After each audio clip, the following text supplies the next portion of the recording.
د التوبې مبارکه سوره چې د قرآن عظیم شان نهمه سوره ده په مدینه منوره کې را نازله شوې ده 109 مبارک آیاتونه لري تلاوت او پښتو ترجمه یې له 9 آیت څخه اوري اعوذ بالله من الشیطان الرجیم پناه وړم الله تعالی شړل شوی شیطان څخه بسم الله الرحمن الرحیم د الله په نوم چې ډیر زیات مهربان پورا رحم لرونکی دی كالذين من قبلكم كانوا أشد منكم قوة وأكثر أموالا وأولادا فاستمتعوا بخلاقكم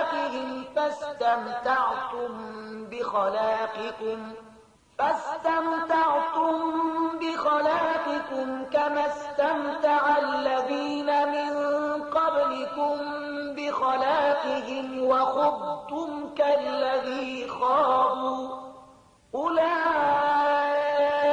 حبطت أعمالهم في الدنيا والآخرة وأولئك هم الخاسرون ستاسي رنگ رونق همغه دی چې ستاسي د پخوانیو غوی له تاسو نه د زیات زور زیات شتمنیو او زیات اولادونو خوندانو نو هغوی په نړۍ کې خپل برخه مزي چرچی وکړي او تاسو هم خپل برخه مزي چرچی همغه سی وکړي لکه چې هغوی کړی وي او په همغه خبرو اترو کې تاسو هم بوخت شوي لکه چې هغوی پکې بوخت شوي وو نو د هغو عاقبت دا شو چې په دنیا او آخرت کې د هغو ټول کړو ضایع شول او همغوی په تباهی کې ألم يأتهم نبأ الذين من قبلهم قوم نوح وعاد وثمود وقوم إبراهيم وأصحاب مدين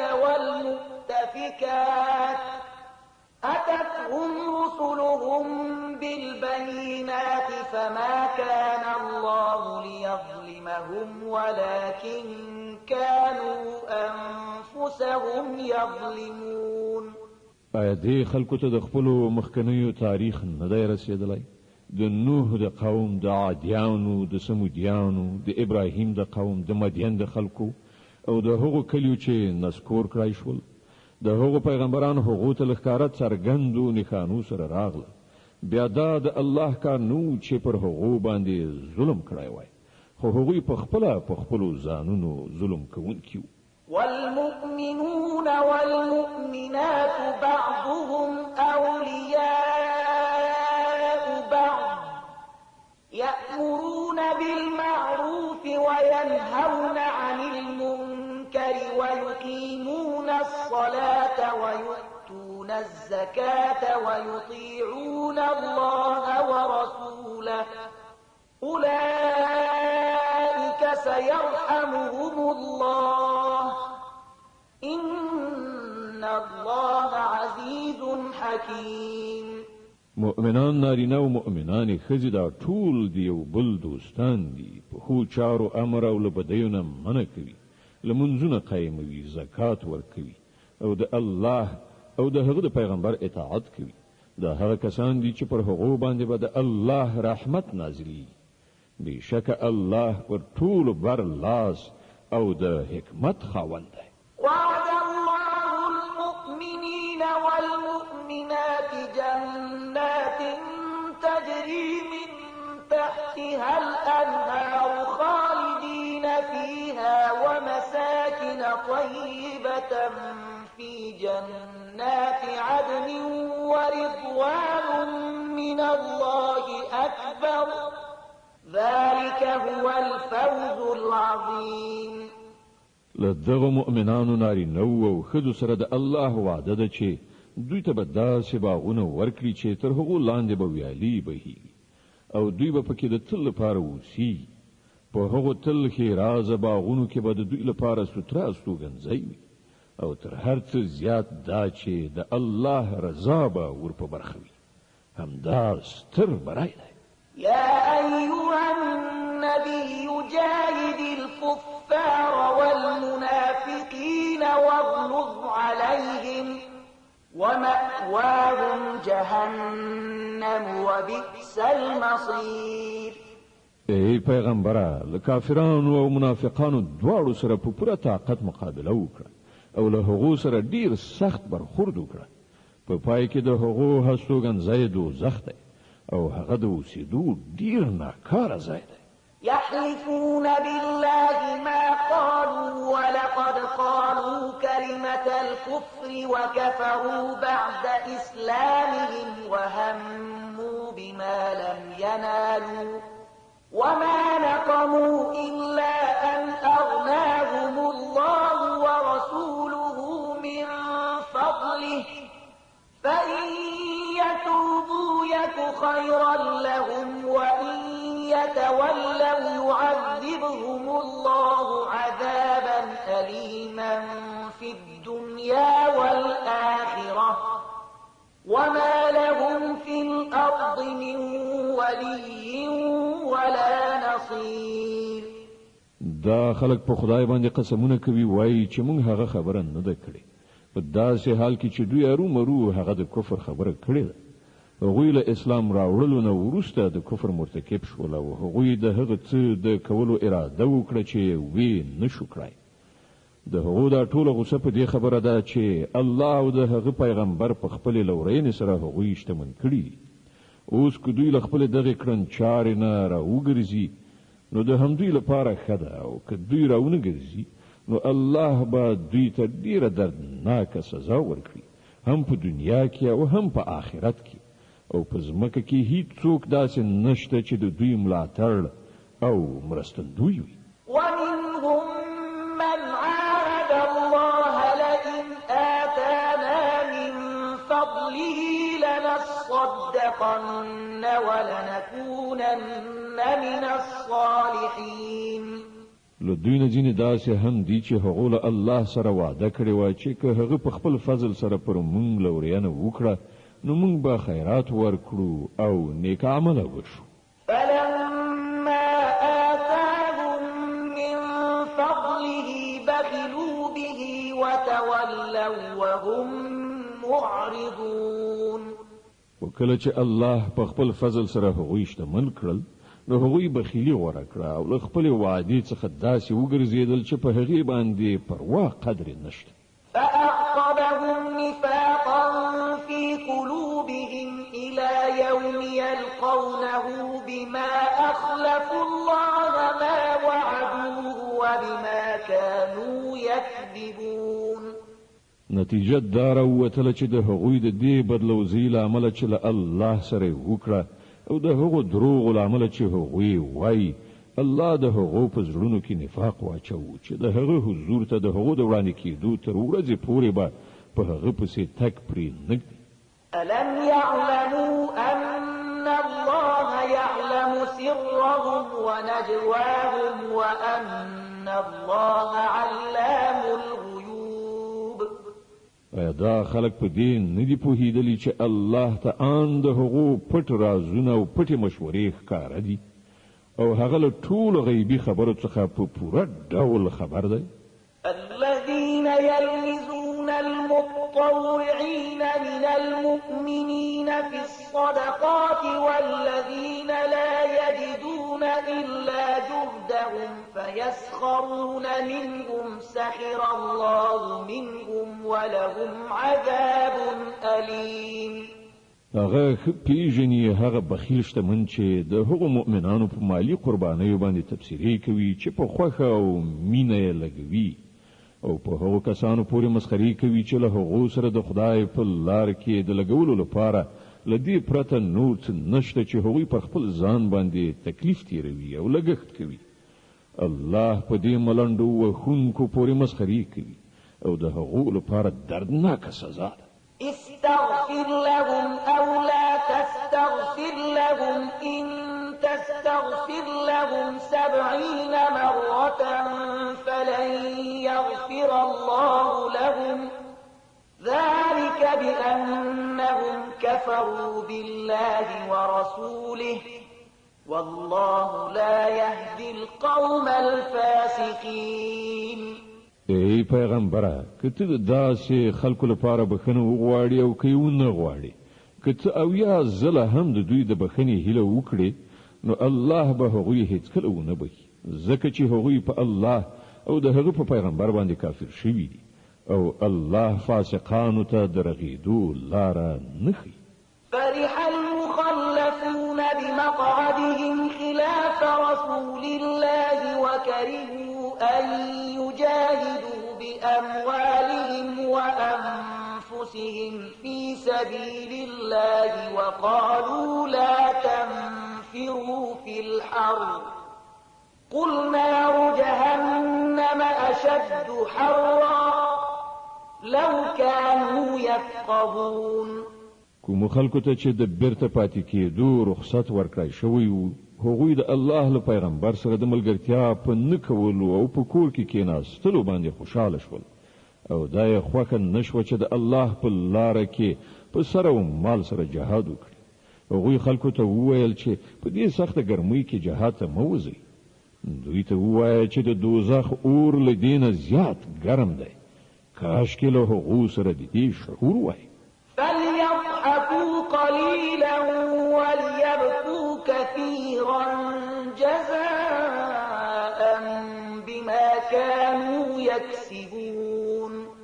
اوس په کار ده چې دا خلک خندا کم کړي او ژاړي زیات ځکه کومه بدی چې دوی کوي د هغې جزا هم داسې ده چې دوی ته پر هغې باندې ژړا پکار ده. فإن رجعك الله إلى طائفة منهم فاستأذنوك للخروج فقل لن تخرجوا معي أبدا ولن تقاتلوا معي عدوا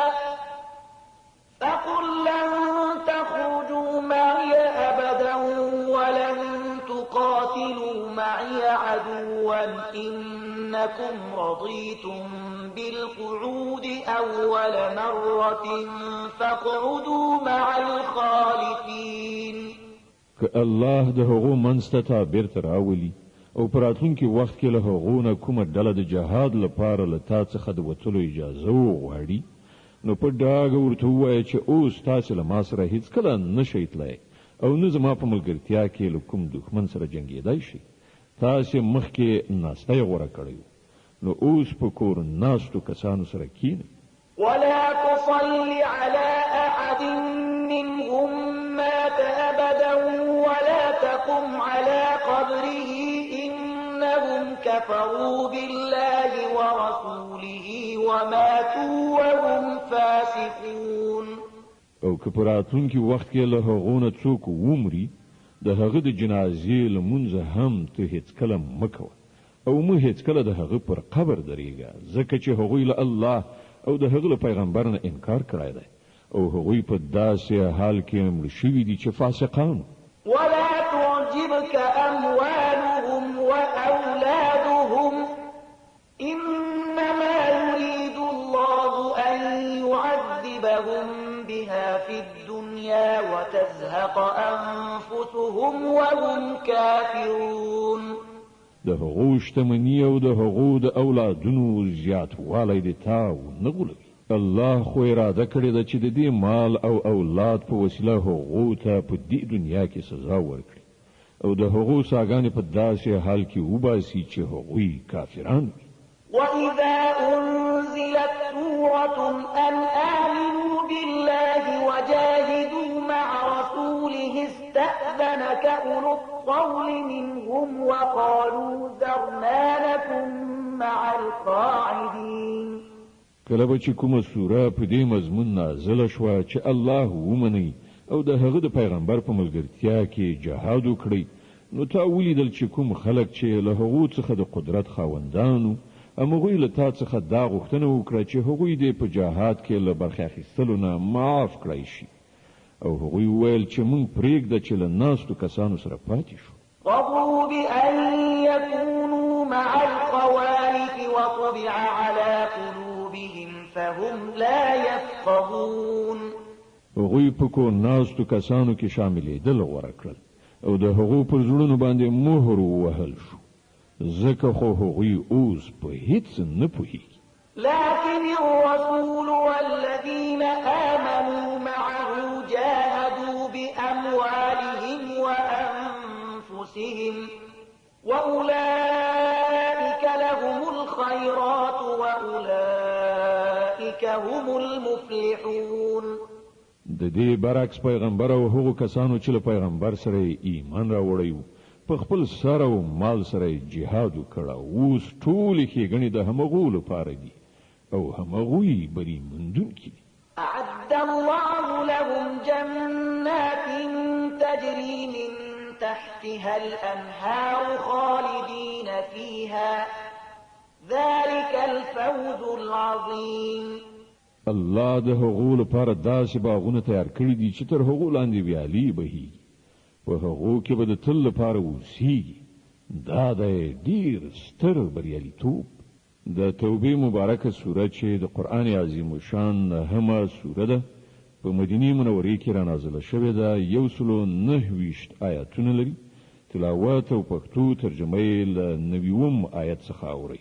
وجاء المعذرون من الأعراب ليؤذن لهم وقعد الذين كذبوا الله ورسوله سيصيب الذين كفروا منهم عذاب أليم. لباندچی یعنی د باندو د اوسیدونکو عربونه هم ډیر خلک راغلل چې هغوی عذرونه وکړل ترڅو چې هغو ته هم د بیرته پاتې کېدو رخصت ورکړی شي. په دې توګه هغه خلک چې هغوی له الله او د هغه پیغمبر سره د ایمان دروغجنه وعده کړې و کېناستل. له دې باندچیانو یعنی د باندو د اوسیدونکو چې کومو خلکو د کفر کړنلاره غوره کړې ده ډیر ژر به هغوی له دردناک عذاب سره مخامخ شي. ليس على الضعفاء ولا على المرضى ولا على الذين لا يجدون ما ينفقون حرج إذا نصحوا لله ورسوله ما على المحسنين من سبيل والله غفور رحيم. په کمزورو او ناروغانو او هغو کسانو چې د جهاد لپاره مال او وسله نه لري کومه ګناه نشته که دوی له وتلو نه پاتې شول که چیرې دوی د الله او د هغه د رسول په خاطر نورو ته نصیحت وکړي په نیکانو د اعتراض کومه لاره نشته او الله بخونکی او مهربان دی. ولا على الذين إذا ما أتوك لتحملهم قلت لا أجد ما أحملكم عليه تولوا وأعينهم تفيض من الدمع حزنا ألا يجدوا ما ينفقون. په همدې ډول په هغو خلکو باندې هم د کوم اعتراض ځای نشته چې هغوی په خپل راغلي له تا څخه یې غوښتنه کړې وه چې زمونږ لپاره د سپرلۍ برابرې کړی شي او کله چې تا وویل چې زه ستاسې لپاره سپرلۍ نشم برابرولای نو هغوی مجبور شول بیرته لاړل او حال دا و چې د هغو له سترګو اوښکې بهېدلې او هغوی په دې خبره ډېر ځورېدل چې هغوی په خپل مصرف سره په جهاد کې د ګډون کولو وس چار نه لري. إنما السبيل على الذين يستأذنونك وهم أغنياء رضوا بأن يكونوا مع الخوالف وطبع الله على قلوبهم فهم لا يعلمون. البته د اعتراض مورد هغه کسان دي چې شتمن دي او بیا هم در څخه هیله کوي چې هغوی په جهاد کې له ګډون کولو څخه معاف کړی شي. هغوی په کور کې ناستو کسانو په جمله کې شاملېدل خوښ کړل او الله د هغو پر زړونو باندې مهر ولګاو ځکه خو هغوی اوس په دې هیڅ نه پوهیږي چې د الله په وړاندې د هغو د دې کړنچارې څه نتیجه راتلونکې ده.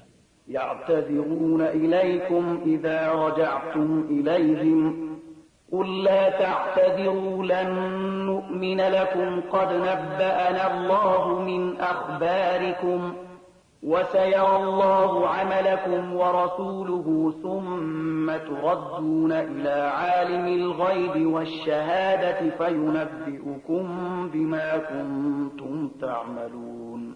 کله چې تاسو پر استنیدو دوی ته را ورسیږئ نو دوی به راز معذرتونه وړاندې کړي خو ته په ډانګ پیلي ووایه چې پلمې مه کوئ، موږ به ستاسې په هیڅ یوه خبره اعتبار ونه کړو.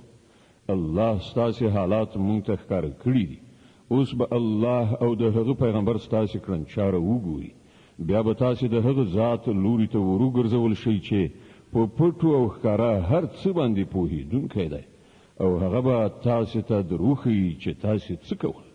سيحلفون بالله لكم إذا انقلبتم إليهم لتعرضوا عنهم فأعرضوا عنهم إنهم رجس ومأواهم جهنم جزاء بما كانوا يكسبون.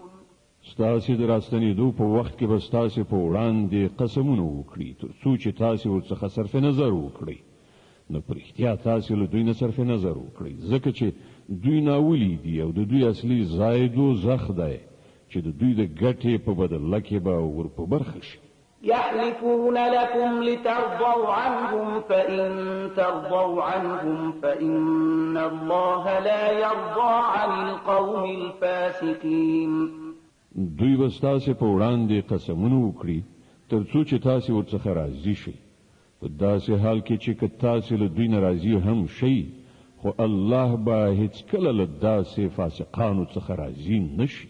الأعراب أشد كفرا ونفاقا وأجدر ألا يعلموا حدود ما أنزل الله على رسوله والله عليم حكيم. دغه د باندې اوسیدونکي عرب په کفر او نفاق کې ډیر زیات کلک دي، او د هغوی په باب د دې خبرې امکانات زیات دي چې د هغه دین له حدودونه بې خبره پاتې شي چې الله پر خپل پیغمبر باندې نازل کړی دی. الله په هر څه باندې پوهیږي، د حکمت خاوند دی. ومن الأعراب من يتخذ ما ينفق مغرما ويتربص بكم الدوائر عليهم دائرة السوء والله سميع عليم. په دې د باندې په اوسیدونکو کې داسې کسان شته چې د خدای په لار کې چې څه لګوي نو هغه پر خپل ځان باندې د زور قلن یعنی تاوان ګڼي، او ستاسې په باب د زمانی د څرخ انتظار باسي چې که تاسې په کوم غم اخته شي نو هغوی به له خپلې غاړې نه د دغه نظام د اطاعت غاړکۍ ایسته کړي چې تاسې د هغو په غاړه کې اچولې ده. په داسې حال کې چې د بدۍ څرخ په خپله پر همدوی مسلط دی، او الله د هر څه اوریدونکی او په هر څه پوهیدونکی دی.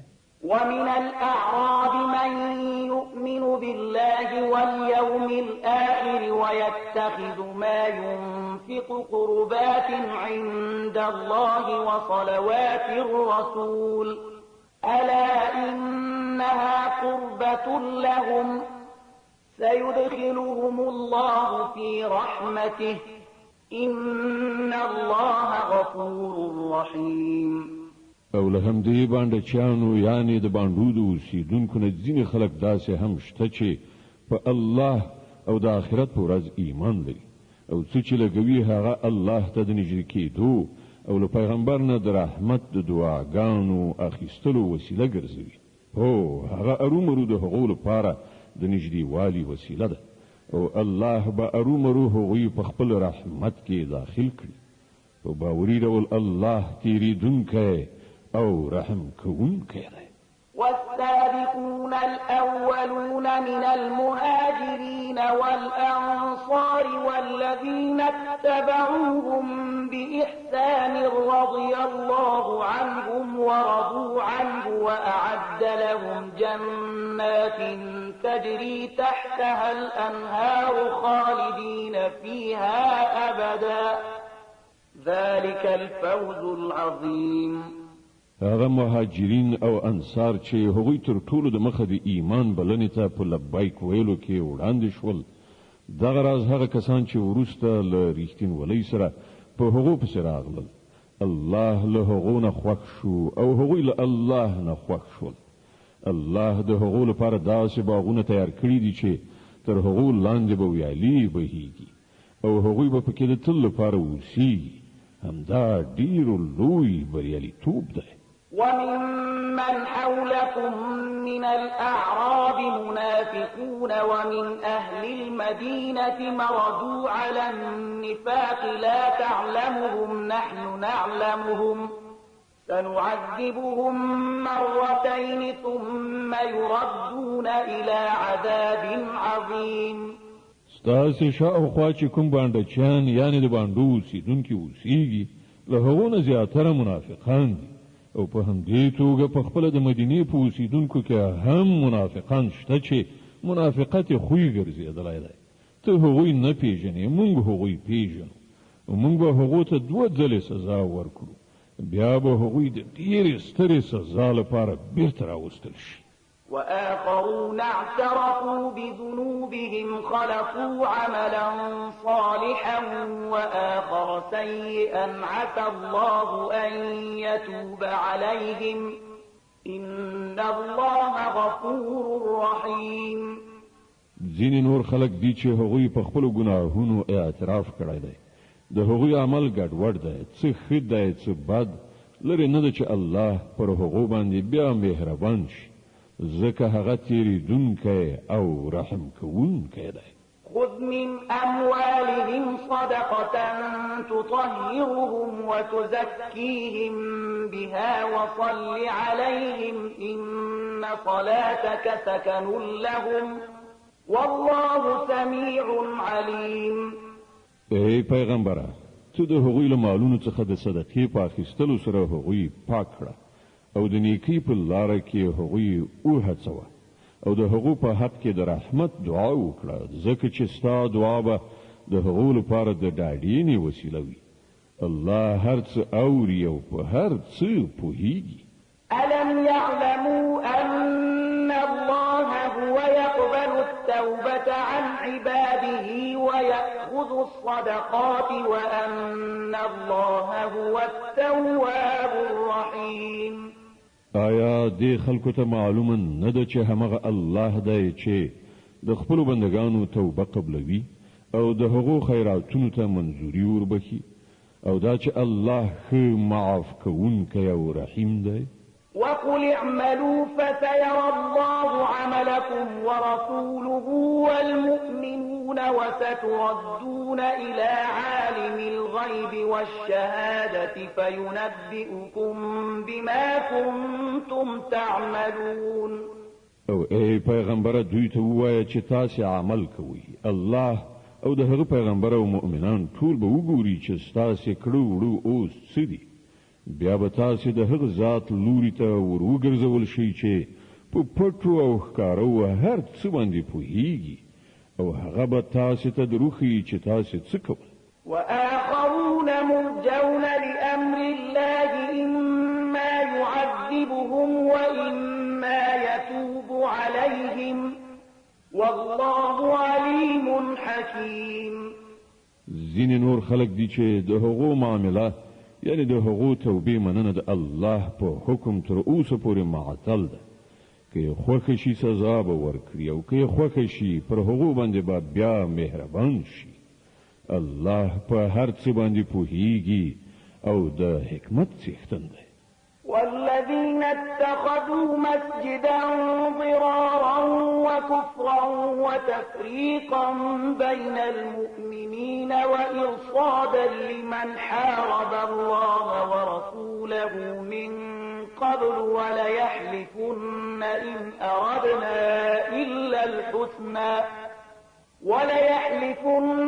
إن أردنا إلا الحسنى والله يشهد إنهم لكاذبون. ځینې نور خلک دي چې هغوی په دې غرض یو مسجد ودان کړي چې د حق بلنې ته تاوان ورسوي او د خدای د بندګۍ کولو په ځای کفر غوره کړي او په مؤمنانو کې تفریقه واچوي او دا په ظاهر عبادت ځای د هغه چا لپاره څارو ځای جوړ کړي چې د دین مخکې د خدای او د هغه د پیغمبر پر خلاف په جګړه لاس پورې کړی دی. هغوی به ارومرو په قسم خوړلو سره ووایي چې مونږ خو له نیکۍ پرته د کوم بل شي اراده نه درلوده، خو الله شاهد دی چې هغوی بیخي دروغجن دي. لا تقم فيه أبدا لمسجد أسس على التقوى من أول يوم أحق أن تقوم فيه رجال يحبون أن يتطهروا والله يحب المطهرين. ته هیڅ کله په دغه ودانۍ کې مدرېږه. کوم مسجد چې له لومړۍ ورځې نه د تقوا پر بنسټ ودان شوی وو، همغه د دې ښه وړ دی چې ته په هغه کې د عبادت لپاره ودرېږې.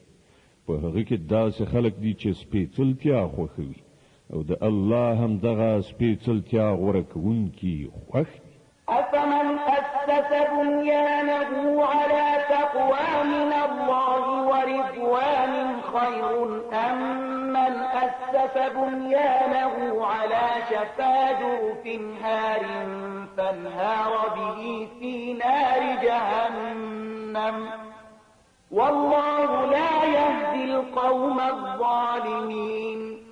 نو ستاسې څه ګمان دی چې غوره انسان هغه دی چې هغه د خپلې ودانۍ بنسټ د خدای په ویره او د هغه د رضا په غوښتنه ایښی وي، یا هغه چې خپله ودانۍ د یو کمر په کاواکه لغم خوړلې غاړه باندې درولي وي او له هغه سره نیغ په نیغه د دوزخ په اور کې وغورځېږي. الله داسې ظالمانو ته هیڅکله لاره نه ښیي. لا يزال بنيانهم الذي بنوا ريبة في قلوبهم إلا أن تقطع قلوبهم والله عليم حكيم. دا ودانۍ چې هغوی جوړه کړې ده تل به د هغو په زړونو کې د بې باورۍ سبب وګرځي چې د هغې د ویستلو اوس کومه لاره چاره نشته، پرته له دې نه چې د هغو زړونه ټوټه ټوټه شي. الله ډیر ښه خبر او د حکمت خاوند دی. د التوبې مبارکه سوره چې د قرآن عظیم شان نهمه سوره ده په مدینې منورې کې را نازله شوې ده. 129 مبارک آیاتونه لري. تلاوت او پښتو ترجمه یې له 111 آیت څخه اورئ. إن الله اشترى من المؤمنين أنفسهم وأموالهم بأن لهم الجنة يقاتلون في سبيل الله فيقتلون ويقتلون وعدا عليه حقا في التوراة والإنجيل والقرآن ومن أوفى بعهده من الله فاستبشروا ببيعكم الذي بايعتم به وذلك هو الفوز العظيم. حقیقت دا دی چې الله له مؤمنانو څخه د هغوی نفسونه او د هغوی مالونه د جنت په بدله کې اخیستي دي. هغوی د الله په لار کې جنګیږي نو وژني او وژل کیږي. له هغو سره د جنت وعده د الله په ذمه باندې یوه کلکه پخه وعده ده په تورات او په انجیل او قرآن کې. او څوک دی چې له الله نه زیات د خپلې وعدې پوره کوونکی وي، نو خوښ اوسئ په خپلې دغې سودا چې تاسې له خدای سره کړې ده. همدا تر ټولو ستر بریالیتوب دی.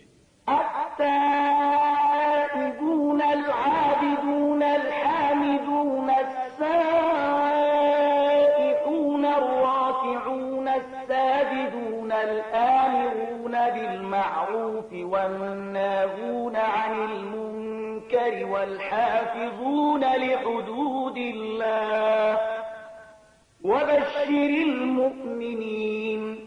د الله لوري ته بیا بیا رجوع کوونکی، د هغه بندگی په ځای راوړونکی، د هغه ثنا ستاینه ویونکی، د هغه په خاطر په ځمکه کې ګرځېدونکي را ګرځېدونکي، د هغه په وړاندې رکوع او سجده کوونکی، په نیکۍ حکم کوونکی، له بدۍ نه منع کوونکی، د الله د حدودو ساتونکی.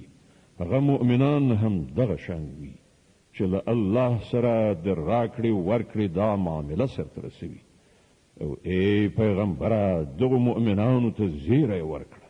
ما كان للنبي والذين آمنوا أن يستغفروا للمشركين ولو كانوا أولي قربى من بعد ما فلما تبين لهم أنهم أصحاب الجحيم. له پیغمبر او هغو کسانو سره چې ایمان راوړی دا نه ښایي چې د مشرکانو لپاره د بخښنې دعاوې وکړي اگر که هغه د دوی خپلوان هم وي کله چې دوی ته دا خبره روښانه شوې ده چې هغوی د دوزخ وړ دي. وما كان استغفار إبراهيم لأبيه إلا عن موعدة وعدها إياه فلما تبين له أنه عدو لله تبرأ منه إن إبراهيم لأواه حليم. ابراهیم چې د خپل پلار لپاره د بخښنې کومه دعا کړې وه هغه خو د هغې وعدې له مخې و چې هغه له خپل پلار سره کړې وه خو کله چې هغه ته دا خبره روښانه شوه چې د هغه پلار د خدای دښمن دی نو له هغه څخه بیزاره شو. حق دا دی چې ابراهیم ډیر زړه سوان دی له خدای ویریدونکی او د زغم خاوند. وما كان الله ليضل قوما بعد إذ هداهم حتى يبين لهم ما يتقون إن الله بكل شيء عليم. د الله دا کړن لار نه ده چې خلق له هدایت ورکولو نه وروسته بیرته په گمراهۍ کې اخته کړي تر څو پورې چې هغوی ته په ډاګه څرګنده ونښيي چې هغوی باید کومو شیانو څخه ځان وژغوري. په حقیقت کې الله د هر شي علم لري. إن الله له ملك السماوات والأرض يحيي ويميت وما لكم من دون الله من ولي ولا نصير. او دا هم واقعیت دی چې د آسمانونو او ځمکې سلطنت د همغه الله په لاس کې دی.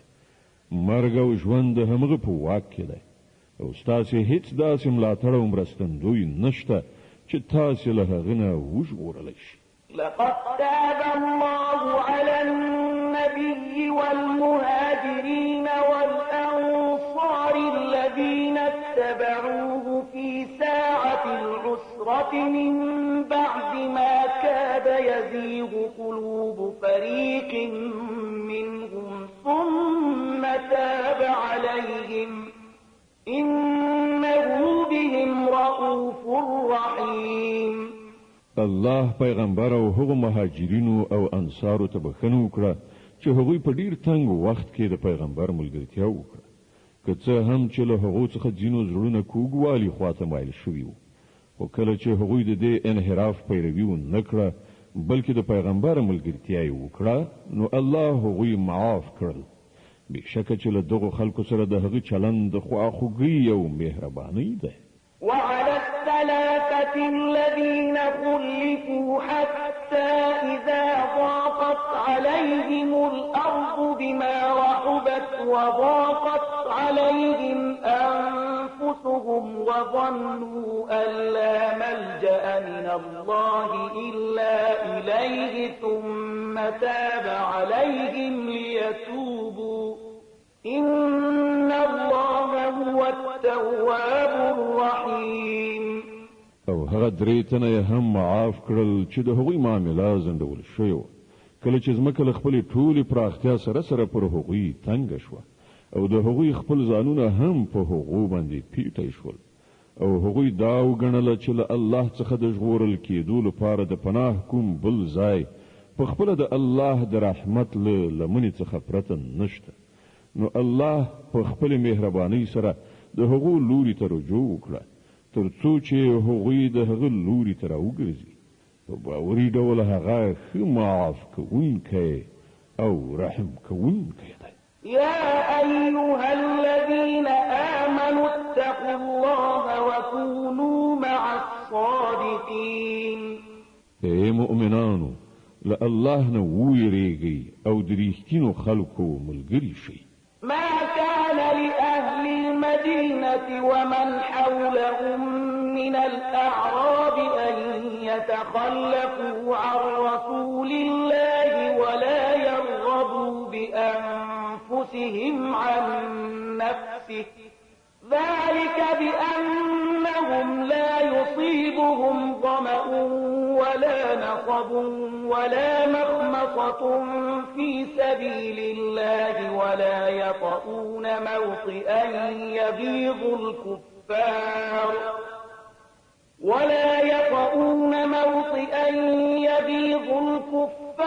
ولا ينالون من عدو نيلا إلا كتب لهم به عمل صالح إن الله لا يضيع أجر المحسنين. د مدینه اوسیدونکو او د شاوخوا د باندو اوسیدونکو ته دا هیڅ کله نه ښایېدله چې د الله پیغمبري پریښی او په کور ناست وای او له هغه نه په بې پروایي سره د خپلو ځانونو په فکر کې شوي وای، ځکه چې داسې به هیڅکله نه وي چې هغوی د الله په لار کې د لوږې تندې او بدني تکلیف څه کړاو وګالي او د حق د منکرانو چې کومه لاره بدې سي هغوی پرې کوم ګام واخلي او له کوم دښمن څخه چې له حق سره دښمني وي څه غچ واخلي او د هغه په بدل کې هغو ته یو نیک عمل ونه لیکل شي. دا باوري ده چې د الله په وړاندې د نیکانو د خدمت حق نه ضایع کیږي. ولا ينفقون نفقة صغيرة ولا كبيرة ولا يقطعون واديا إلا كتب لهم ليجزيهم الله أحسن ما كانوا يعملون. په همدې ډول دا به هم هیڅکله نه وي چې د خدای په لار کې هغوی څه لږ ډیر لګښت کوي او د جهاد په منډو ترړو کې هغوی کوم ناو یعنی دره ووهي یعنی پرې ولاړ شي او د هغو په حق کې هغه ونه لیکل شي تر څو چې الله د هغوی د دې غوره کړنچارې مکافات حقوق ورکړي. وما كان المؤمنون لينفروا كافة فلولا نفر من كل فرقة منهم طائفة ليتفقهوا في الدين ولينذروا قومهم إذا رجعوا إليهم لعلهم يحذرون. او دا څه ضروري نه و چې مؤمنان ټول له مخې وتلي وای، خو داسې ولې ونه شو چې د هغوی د نفوسو له هرې برخې نه یو څه کسان وتلي وای او د دینی پوهې له تحصیل نه وروسته بیرته راستانه شوي او د خپلې سیمې اوسیدونکي خبردار کړي وای تر څو هغوی له غیر اسلامي چارچلن نه ډډه کړې وای. يا أيها الذين آمنوا قاتلوا الذين يلونكم من الكفار وليجدوا فيكم غلظة واعلموا أن الله مع المتقين. ای مؤمنانو د حق له هغو منکرانو سره وجنګیږئ چې تاسو ته نږدې دي او باید هغوی په تاسو کې سختي ومومي او وپوهیږئ چې الله د پرهیزګارانو ملګری دی. وإذا ما أنزلت سورة فمنهم من يقول أيكم زادته هذه إيمانا فأما الذين آمنوا فزادتهم إيمانا وهم يستبشرون. کله چې کومه سوره نازله شي نو له منافقانو څخه ځینې د ملنډو په توګه له خپلو ملګرو څخه پوښتنه کوي چې له تاسو نه د چا ایمان په دې صورت سره زیات شو؟ د دې ځواب دا دی کومو کسانو چې ایمان راوړی دی د هغو په ایمان کې خو په واقع کې د هرې نازلېدونکې سورې زیاتوالی راوستی دی او هغوی پرې خوشحاله دي. وأما الذين في قلوبهم مرض فزادتهم رجسا إلى رجسهم وماتوا وهم كافرون. البته د کوم خلکو په زړونو کې چې د منافقت ناروغي لګېدلې وه د هغو په پخوانۍ پلیدۍ باندې هرې نوې سورې یوه بله پلیدي زیاته کړه او هغوی د مرګ تر شیبو پورې په همدې کفر کې اخته پاتې شو. أولا يرون أنهم يفتنون في كل عام مرة أو مرتين ثم لا يتوبون ولا هم يتذكرون وإذا ما أنزلت سورة نظر بعضهم إلى بعض هل يراكم من أحد ثم انصرفوا صرف الله قلوبهم بأنهم قوم لا يفقهون آیا دوی نګوري چې هر کال یو دوه ځلې په ازمویښت کې اچول کیږي خو په دې سره سم هم نه توبه باسي او نه کوم درس اخلي کله چې کومه سوره نازلیږي نو دوی په سترګو کې یو له بل سره غږیږي چې چېرته څوک یعنی مسلمانان خو تاسې نه ویني بیا غلي ووځي تښتي الله د دوی زړونه اړولي دي ځکه چې دوی ناپوه خلک دي لقد جاءكم رسول من أنفسكم عزيز عليه ما عنتم حريص عليكم بالمؤمنين رؤوف رحيم وګورئ تاسې ته یو پیغمبر راغلی دی چې په خپله له همدا تاسې څخه دی په زیان کې ستاسې لوېدل پر هغه باندې ګران تمامېږي هغه ستاسې د رغېدنې حرصناک دی د مؤمنانو لپاره هغه خواخوږی او زړهسواندی دی فإن تولوا فقل حسبي الله لا إله إلا هو عليه توكلت لرونکی دی ألف لام را تلك آيات الكتاب الحكيم الف لام را دا د هغه کتاب آیاتونه دي چې له حکمت نه ډک دی أكان للناس عجبا أن أوحينا إلى رجل منهم أن أنذر الناس وبشر الذين آمنوا أن لهم قدم صدق عند ربهم قال الكافرون إن هذا لساحر مبين آیا د خلکو لپاره د حیرانتیا ځای و کله چې موږ له دوی څخه یو سړي ته وحی وکړه چې کافران وویروه او هغو کسانو ته چې ایمان راوړی زیری ورکړه چې دوی ته د دوی د پروردګار په نزد داسې نیک اجر دی چې مخکې له مخکې ورکړی شوی کافران وویل چې بېشکه دا سړی ښکاره کوډګر دی إن ربكم الله الذي خلق السماوات والأرض في 6 أيام ثم استوى على العرش يدبر الأمر ما من شفيع إلا من بعد إذنه ذلكم الله ربكم فاعبدوه أفلا تذكرون حقیقت دا دی چې ستاسې رب هماغه خدای دی چې آسمانونه او ځمکه یې په شپږو ورځو کې پیدا کړل بیا د خپل حکومت پر تخت باندې ځلانده شو او د کائناتو انتظام چلوي هیڅوک شفاعت یعنی سپارښت کوونکی نشته مګر دا چې د هغه له اجازې وروسته شفاعت وکړي همدا الله ستاسې رب دی نو تاسې د همغه عبادت وکړئ آیا نو تاسې به په اوښ کې را نشئ یعنې پند نه اخلئ إليه مرجعكم جميعا وعد الله حقا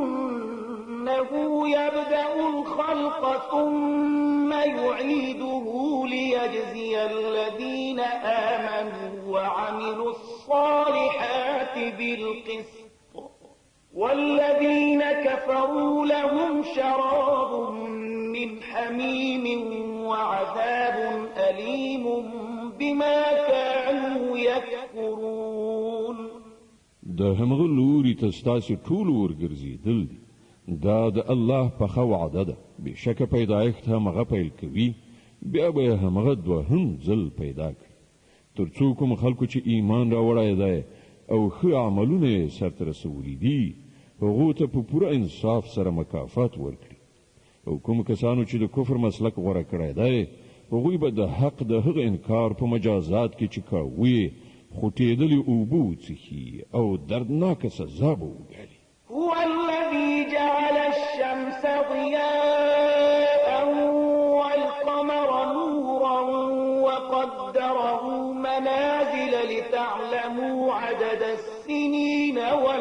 حساب ما خلق الله ذلك إلا بالحق يفصل الآيات لقوم يعلمون په مغده چې لمر رون او سپوږمۍ روښانه پیدا کړې ده او د سپوږمۍ د نری کېدو غټېدو پړاوونه په منظم ډول ټاکلي دي تر څو چې تاسو په هغو سره د کلونو او نیټو حساب معلوم کړئ الله دا هر څه د لوبې په ډول نه بلکې له مقصد سره پیدا کړي دي هغه خپل نښانې د هغو خلکو لپاره چې علم لري په روښانه څرګنده توګه وړاندې کوي إن في اختلاف الليل والنهار وما خلق الله في السماوات والأرض لآيات لقوم يتقون په یقیني ډول د شپې او ورځې په اوښتلو راوښتلو یعنی اختلاف کې او په هر هغه شي کې چې الله په اسمانونو او ځمکه کې پیدا کړی دي د هغو خلکو لپاره نښانې دي چې له ناوړه فکر او ناوړه چلند څخه ډډه کول غواړي إن الذين لا يرجون لقاءنا ورضوا بالحياة الدنيا واطمأنوا بها والذين هم عن آياتنا غافلون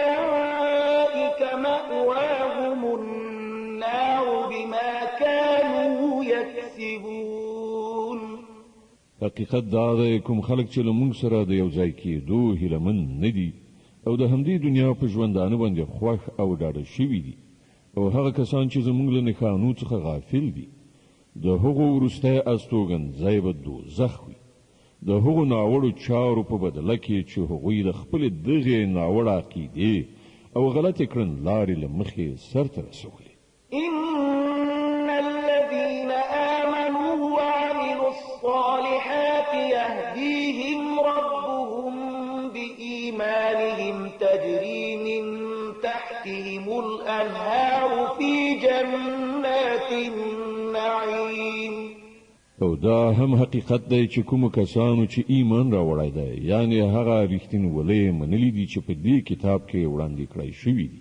او غوره چارې سرته رسولي دي هغوی به د هغو رب د هغو د ایمان له امله پر سمه لاره وخوځوي له نعمت څخه په ډکو جنتونو کې به د هغوی لاندې ویالې بهیږي دعواهم فيها سبحانك اللهم وتحيتهم فيها سلام وآخر دعواهم أن الحمد لله رب العالمين هلته به د هغوی نارې داوي چې پاکې ته ای خدایه د هغوی دعا به داوي چې سلامتیا دې وي او د هغوی هر وینا به په دې سره پای ته رسیږي چې ټوله ثنا ستاینه یوازې د الله رب العالمین لپاره ده ولو يعجل الله للناس الشر استعجالهم بالخير لقضي إليهم أجلهم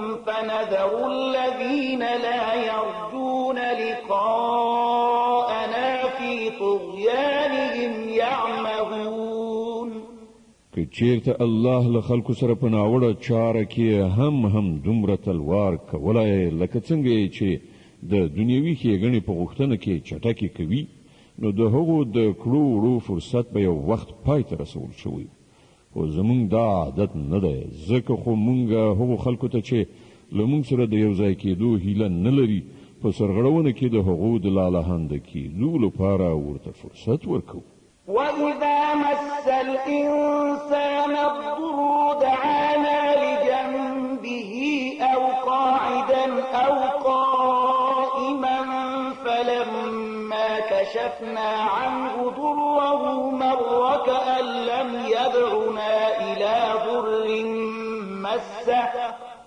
كذلك زين للمسرفين ما كانوا يعملون د انسان حال دا دی چې کله پر هغه باندې کوم سخت وخت راځي نو په ولاړې ناستې او ملاستې مونږ بلی او کله چې مونږ د هغه کړاو ایسته کو نو داسې زی ووځي چې ته به وایې هغه هیڅکله په خپله کومه بده ورځ کې موږ له سره بللي نه وو.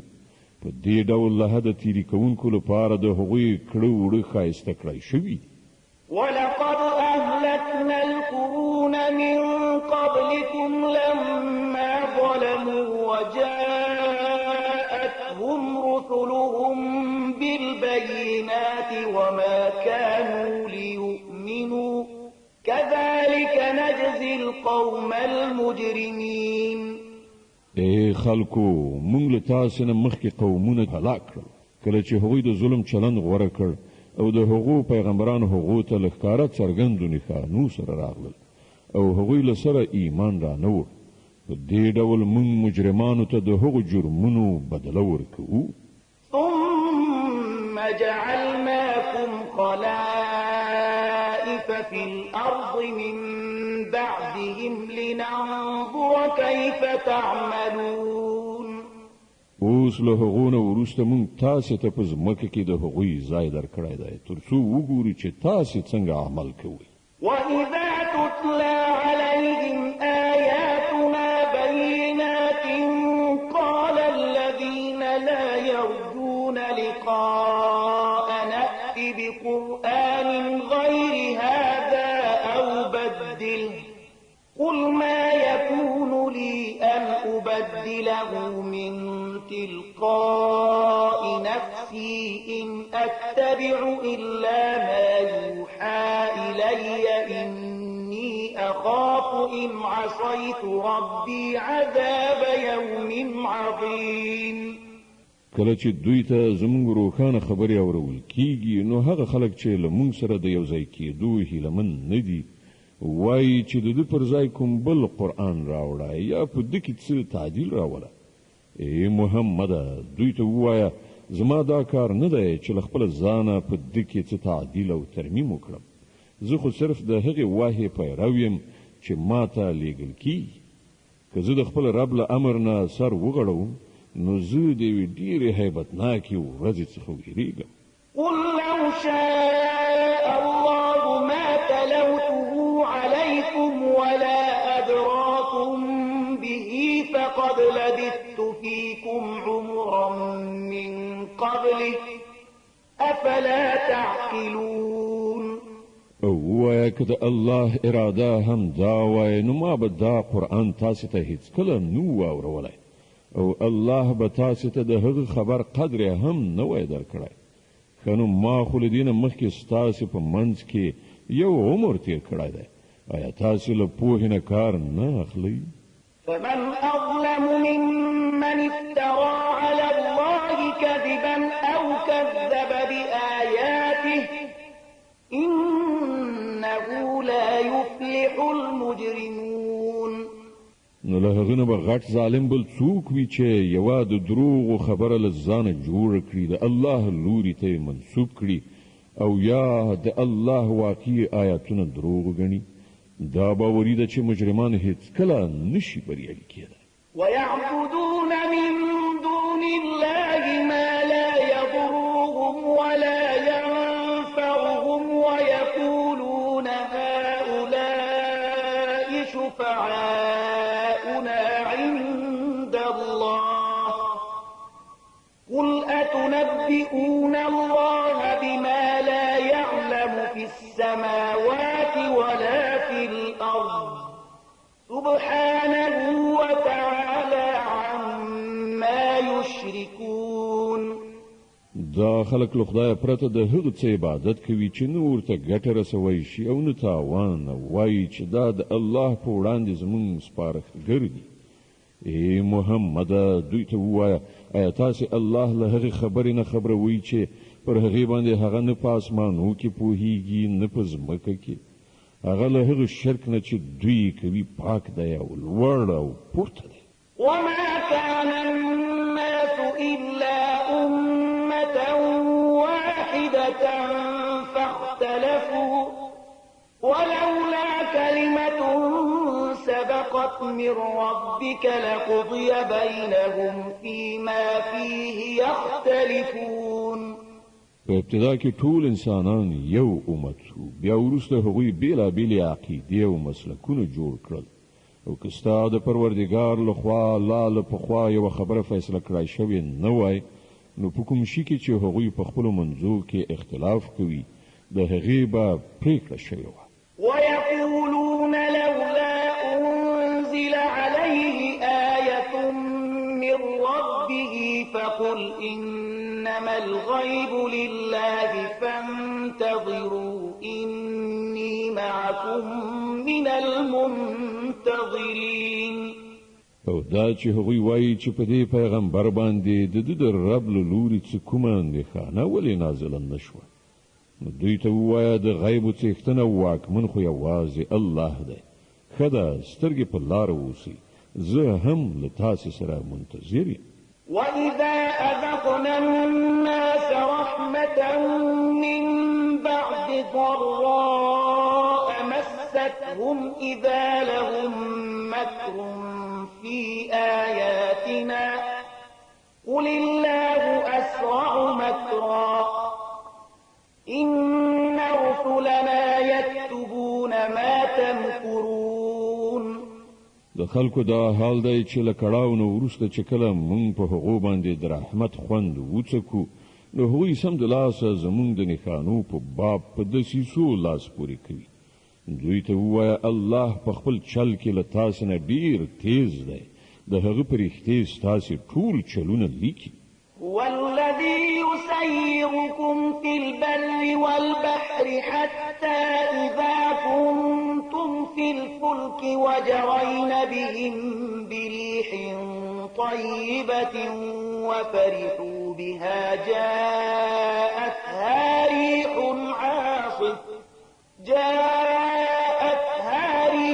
عاصف وجاءهم الموج من كل مكان وظنوا أنهم أحيط بهم دعوا الله مخلصين له الدين لئن أنجيتنا من هذه لنكونن من الشاكرين.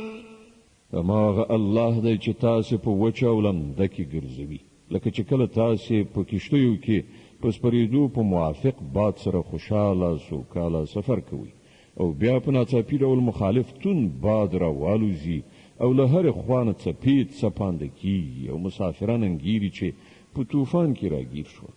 په هغه وخت کې ټول خپل دین یوازې د الله لپاره خالصوي او داسې دعاګانې غواړي چې که تا مونږ ته له دې بلا څخه نجات راکړ نو مونږ به شکر ویستونکي بندګان شو. فلما أنجاهم إذا هم يبغون في الأرض بغير الحق يا أيها الناس إنما بغيكم على أنفسكم متاع الحياة الدنيا ثم إلينا مرجعكم فننبئكم بما كنتم تعملون. خو هغه چې کله هغوی وژغوري نو بیا هم هغه خلک له حق څخه په انحراف کولو په ځمکه کې په سرکشۍ لاس پورې کوي. خلکو ستاسې دا سرکشي برعکس همدا ستاسې په زیان تمامه شوې ده. د دنیا څو ورځني خوندونه دي واخلئ بیا زمونږ لوري ته ستاسې راګرځېدل دي. په هغه وخت کې به مونږ در وښیو چې تاسې څه کول. إنما مثل الحياة الدنيا كماء أنزلناه من السماء فاختلط به نبات الأرض مما يأكل الناس والأنعام حتى إذا أخذت الأرض زخرفها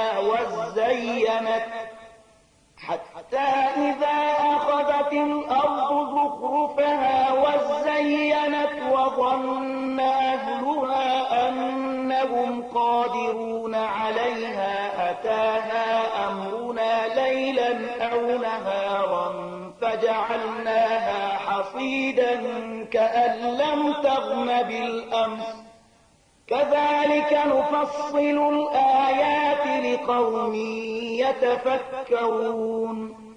د دنیا د دغه ژوندانو مثال چې تاسې د هغه په نشه کې مست یې زموږ له نښانو څخه غفلت کوئ داسې دی لکه چې له اسمان نه موږ اوبه ورولې نو د ځمکې حاصلات چې انسانان او څاروي ټول خوري ښه ګڼ شول.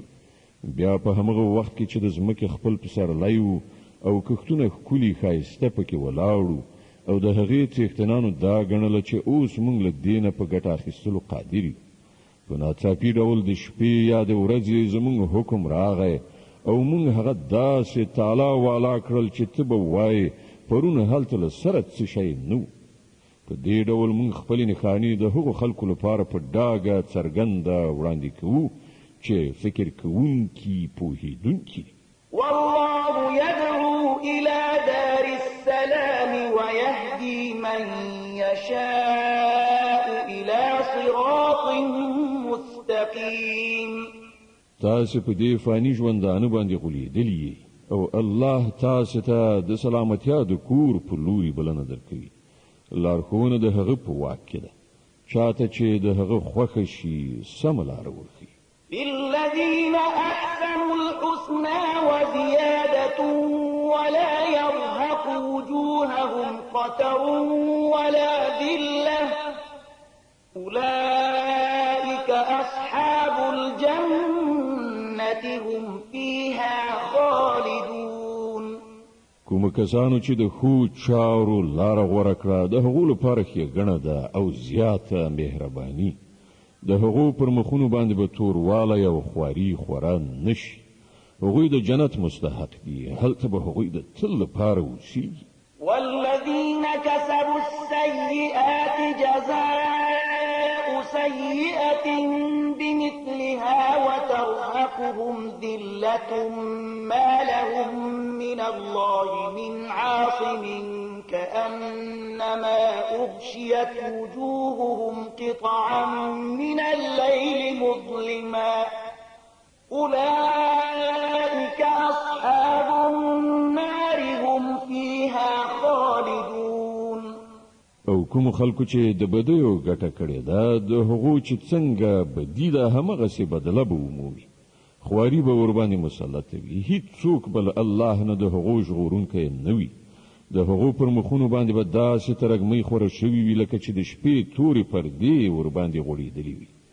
هغوی د دوزخ وړ دي. هلته به هغوی د تل لپاره اوسیږي. ويوم نحشرهم جميعا ثم نقول للذين أشركوا مكانكم أنتم وشركاؤكم فزيلنا بينهم وقال شركاؤهم ما كنتم إيانا تعبدون. په کومه ورځ چې موږ دوی ټول په یو ځای په خپله محکمه کې راپاڅوو بیا هغو خلکو ته چې شرک یې کړی دی وایو چې په خپل ځای ایسار شي. هم تاسې او هم ستاسې جوړ کړي شریکان. بیا به موږ د دوی له منځه د بیګانه توب پرده ایسته کړو او د دوی شریکان به ووایي چې تاسې خو زموږ عبادت نه کوو. فكفى بالله شهيدا بيننا وبينكم إن كنا عن عبادتكم لغافلين.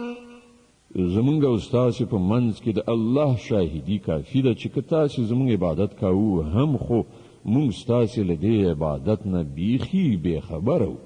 هنالك تبلو كل نفس ما أسلفت وردوا إلى الله مولاهم الحق وضل عنهم ما كانوا يفترون.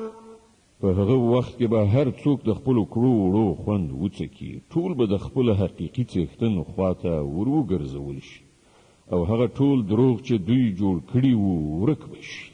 قل من يرزقكم من السماء والأرض أم من يملك السمع والأبصار ومن يخرج الحي من الميت ويخرج الميت من الحي ومن يدبر الأمر فسيقولون الله فقل أفلا تتقون. نو دوی نه پوښتنه وکړه څوک تاسې ته له اسمانه او ځمکې نه روزي درکوي؟ دا د اورېدو او لیدو قواوې د چا په واک کې دي؟ څوک ژوندی له مړي او مړی له ژوندي راباسي، څوک د مخلوقاتو د دې نظم تدبیر کوي. هغوی به ارومرو ووایي چې الله. ووایه نو تاسې د حقیقت پر خلاف تګ کولو نه ډډه نه کوئ. فذلكم الله ربكم الحق فماذا بعد الحق إلا الضلال فأنا تصرفون. په دغو صفتونو سره خو همدا الله ستاسې حقیقي رب دی، نو له حقه وروسته له ګمراهۍ پرته نور څه پاتې شول؟ ښه نو تاسې کومې خواته اړول کیږئ؟ كذلك حقت كلمة ربك على الذين فسقوا أنهم لا يؤمنون. ای پیغمبره وګوره، په دغسې نافرمانۍ غوره کوونکو باندې ستا د رب خبره رښتینې شوه چې هغوی به منونکي نه شي.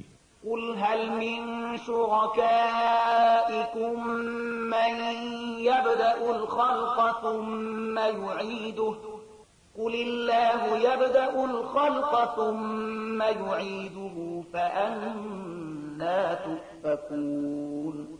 له دوی نه پوښتنه وکړه، ستاسې په انګېرل شوو شریکانو کې څوک شته چې لومړی پیدا کول یې هم کړي وي او دوهم ځل پیدا کول هم وکړي؟ ووایه هغه یوازې الله دی چې لومړی پیدا کول هم کوي او دوهم ځل هم. نو تاسې دا په کومه چپه لاره باندې خوځول کیږئ؟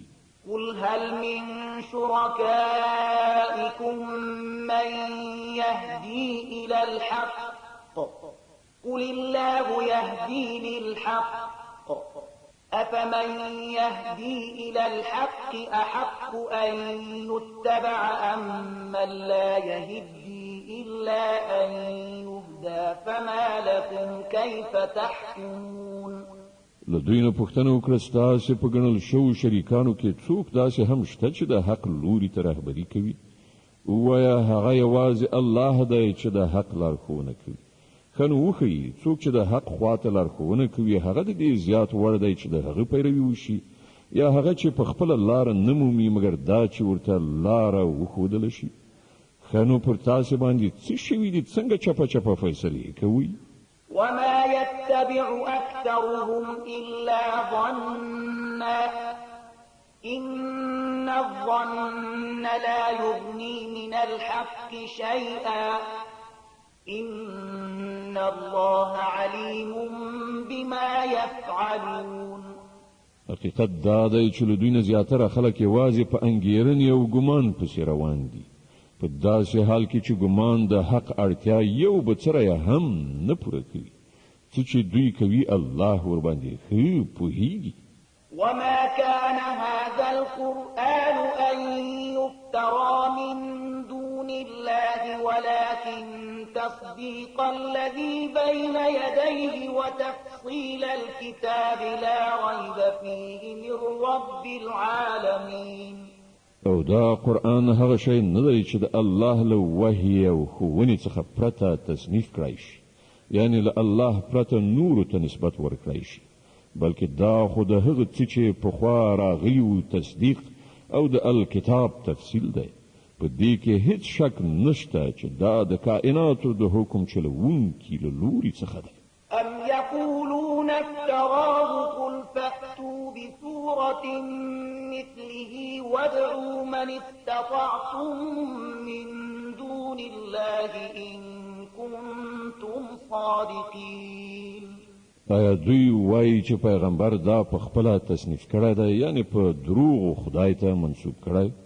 ووایه که تاسې په خپل دغه تور لګولو کې رښتیني یاست نو د ده په څېر یوه سوره تصنیف کړې راوړئ او له یو خدایه پرته چې نور هر څوک راغوښتلی شي د مرستې لپاره یې راوواړئ.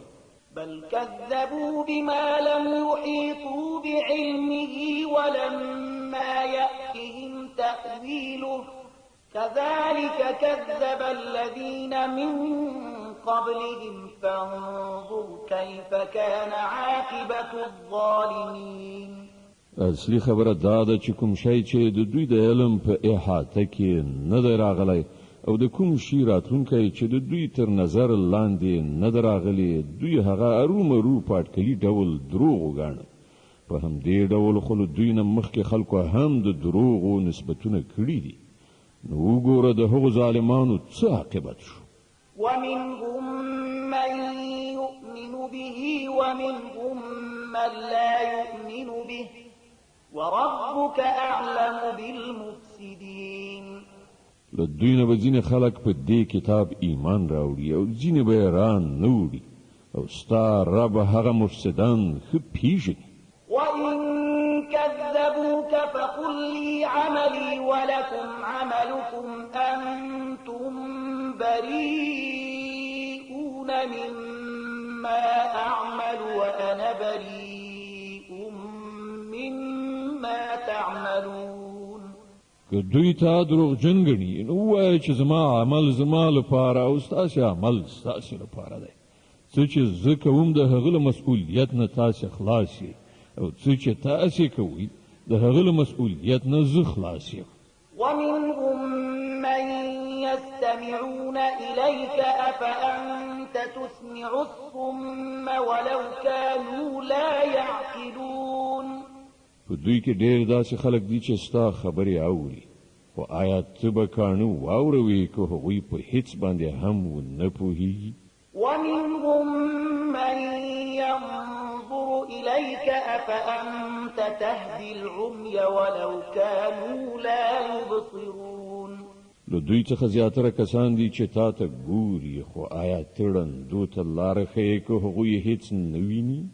إن الله لا يظلم الناس شيئا ولكن الناس أنفسهم يظلمون. حقیقت دا دی چې الله پر خلکو ظلم نه کوي، خلک په خپله پر خپل ځان ظلم کوي. د یونس مبارکه سوره چې د قرآن عظیم الشان 10مه سوره ده په مکې معظمې کې را نازله شوې ده، 109 آیاتونه لري. تلاوت او پښتو ترجمه یې له 45م آیت څخه اورئ. ويوم يحشرهم كأن لم يلبثوا إلا ساعة من النهار يتعارفون بينهم قد خسر الذين كذبوا بلقاء الله وما كانوا مهتدين. او په کومه ورځ چې الله دوی را پاڅوي نو همغه د دنیا ژوند به دوی ته داسې ښکاره شي چې ته به وایې دوی صرف پوره 1 ساعت په خپلو منځو کې د پیژنګلوۍ دپاره ځنډېدلي وو. په هغه وخت کې به په پلټنه ثابته کړی شي چې په واقع کې هغه کسان سخت له زیان سره مخامخ شول چې له الله سره یو ځای کېدلې دروغ وګڼل او هېڅکله هغوی پر سمه لاره نه وو. وإما نرينك بعض الذي نعدهم أو نتوفينك فإلينا مرجعهم ثم الله شهيد على ما يفعلون. او کوم ناوړه سرنوشت څخه چې موږ هغوی ویروو د هغه یوه برخه به موږ ستا په ژوند کې دروښي یا به له هغه نه مخکې تا واخلو. په هر حال د دوی راتګ زموږ خواته دی او دوی چې څه کوي الله ورباندې شاهد ده. ولكل أمة رسول فإذا جاء رسولهم قضي بينهم بالقسط وهم لا يظلمون. د هر امت لپاره یو پیغمبر دی نو کله چې کوم امت ته د هغه پیغمبر راځي نو د هغه فیصله په پوره عدالت سره کیږي او پر هغه باندې به یو بڅری ظلم هم نه کیږي. ويقولون متى هذا الوعد إن كنتم صادقين. وایي که ستاسې دا اختار رښتیا دی نو دا به کله ترسره کیږي. قل لا أملك لنفسي ضرا ولا نفعا إلا ما شاء الله لكل أمة أجل إذا جاء أجلهم فلا يستأخرون ساعة ولا يستقدمون. وایا زما په واک کې د خپل ځان ګټه او زیان هم نشته. هر څه د الله په خوښې پورې اړه لري. د هر امت لپاره د مهلت یوه موده ده. کله چې دا موده پوره کیږي نو پوره 1 ساعت مخکې والی او وروسته والی به هم نه وي.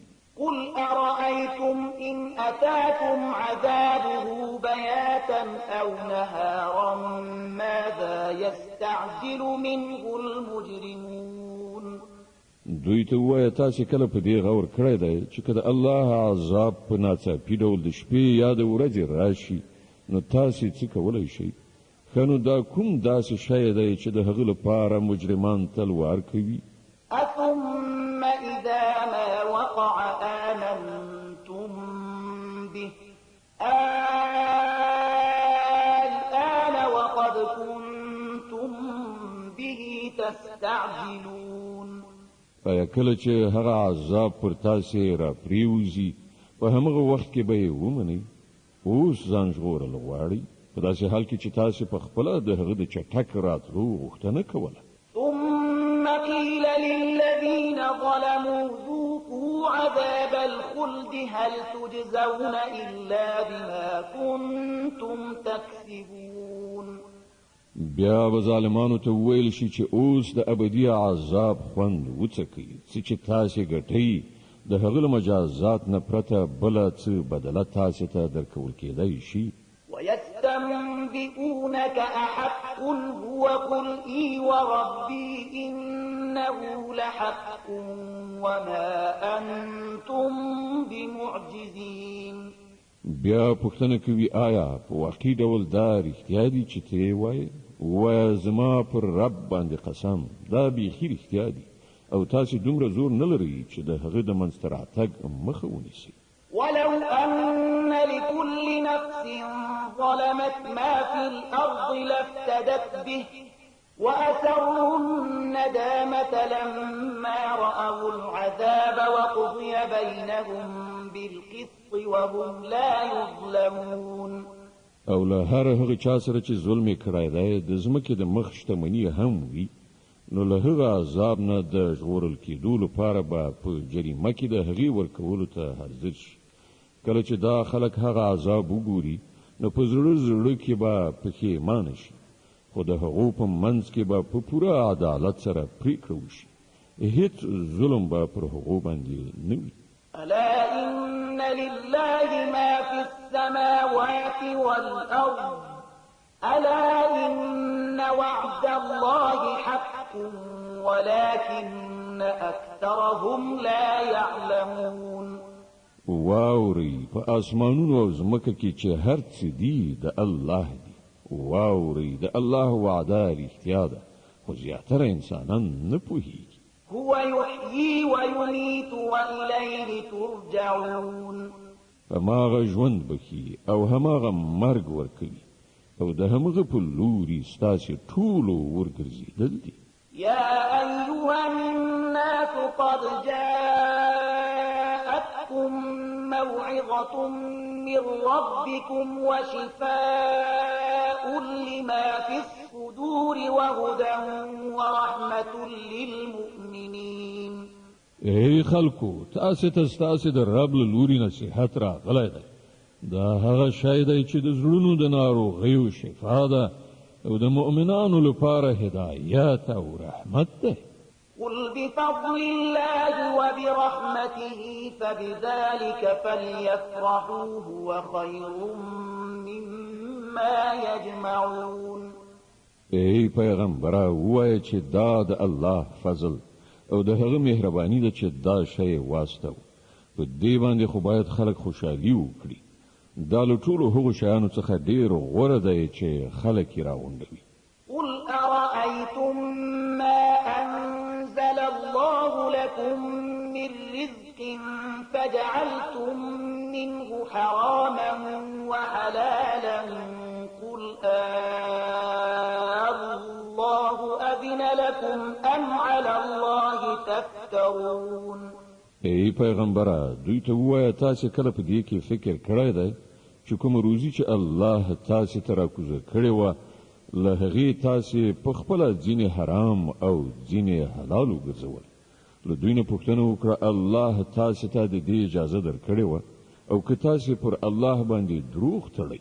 وما ظن الذين يفترون على الله الكذب يوم القيامة إن الله لذو فضل على الناس ولكن أكثرهم لا يشكرون کوم کسان چې پر الله باندې دا دروغ تړي د هغو څه ګمان دی چې د آخرت په ورځ به له هغو سره څه معامله وشي الله خو پر خلکو باندې د مهربانۍ نظر لري خو زیاتره انسانان داسې دي چې شکر نه باسي د یونس مبارکه سوره چې د قرآن عظیم الشان لسمه سوره ده په مکې معظمې کې را نازله شوې ده 109 مبارک آیاتونه لري تلاوت او پښتو ترجمه یې له 1 آیت څخه اورئ وما تكون في شأن وما تتلو منه من قرآن ولا تعملون من عمل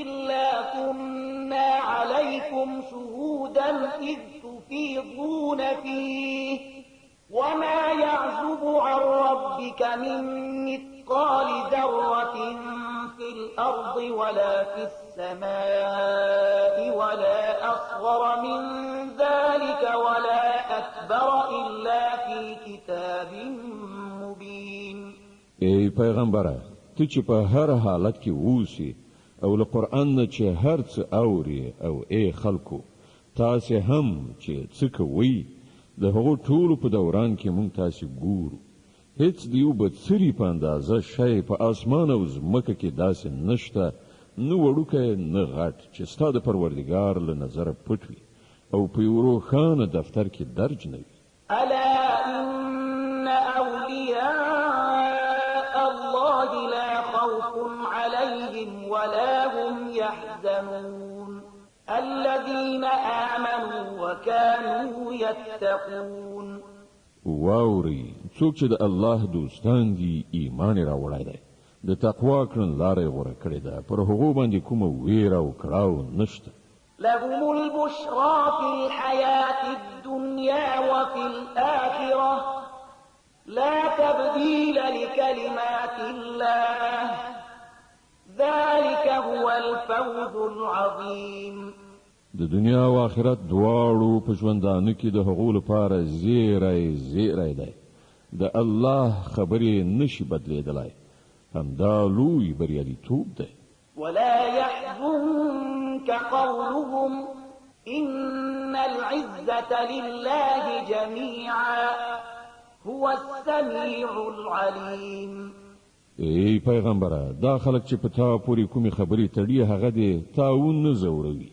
عزت په تمامه معنا د خدای په واک کې دی او هغه هر څه اوري او په هر څه پوهیږي ألا إن لله من في السماوات ومن في الأرض وما يتبع الذين يدعون من دون الله شركاء إن يتبعون إلا الظن وإن هم إلا يخرصون خبر اوسئ د آسمانونو اوسیدونکي وي که د ځمکې ټول د الله ملکیت دی او کوم کسان چې له الله څخه پرته له ځانه جوړ کړو شریکانو ته بلنه ورکوي هغه خالص د وهم او انګیرنې پیروان دي او محض اټکلونه کوي هو الذي جعل لكم الليل لتسكنوا فيه والنهار مبصرا إن في ذلك لآيات لقوم يسمعون دماغ الله دی چې ستاسو لپاره شپه پیدا کړې ده چې په هغې کې آرام وکړئ او ورځ یې روښانه ګرځولې ده په دې کې د هغو خلکو لپاره نښانې دي چې په خلاصو غوږونو د پیغمبر صلی الله علیه وسلم بلنه اوري قالوا اتخذ الله ولدا سبحانه هو الغني له ما في السماوات وما في الأرض إن عندكم من سلطان بهذا أتقولون على الله ما لا تعلمون خلکو وویل چې الله څوک زوی نیولی دی سبحان الله هغه خو بې نیازه دی په اسمانونو او ځمکه کې چې څه دي ټول د هغه ملکیت دی له تاسې سره د دې وینا لپاره دلیل څه دی آیا تاسې د الله په باب هغه خبرې کوئ چې ستاسې په علم کې نشته قل إن الذين يفترون على الله الكذب لا يفلحون. ای محمد ووایه چې کوم خلک چې په الله باندې د دروغ افتراء کوي هغوی هیڅ کله بریالیتوب نشي موندلی. متاع في الدنيا ثم إلينا مرجعهم ثم نذيقهم العذاب الشديد بما كانوا يكفرون. د دنیا په څو ورځني ژوندانه کې د مزې چرچې وکړي بیا زموږ لوري ته د هغو راګرځېدل دي. بیا به موږ د هغه کفر په بدل کې چې هغوی مرتکب کیږي پر هغو باندې د سخت عذاب خوند وڅکو. واتل عليهم نبأ نوح إذ قال لقومه يا قوم إن كان كبر عليكم مقامي وتذكيري بآيات الله فعلى الله توكلت فأجمعوا أمركم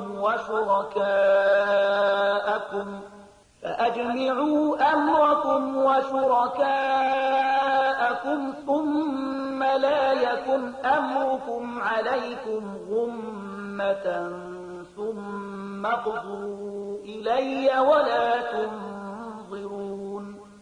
دوی ته د نوح قصه واوروه. د هغه وخت کیسه چې کله هغه خپل قوم ته ویلي و چې ای زما قومه که ستاسې په منځ کې زما اوسېدل او د الله د آیاتونو په بیا اورولو سره له غفلت نه ستاسې راویښول ستاسې لپاره له زغم نه پورته شوي دي نو زما توکل پر الله باندې دی.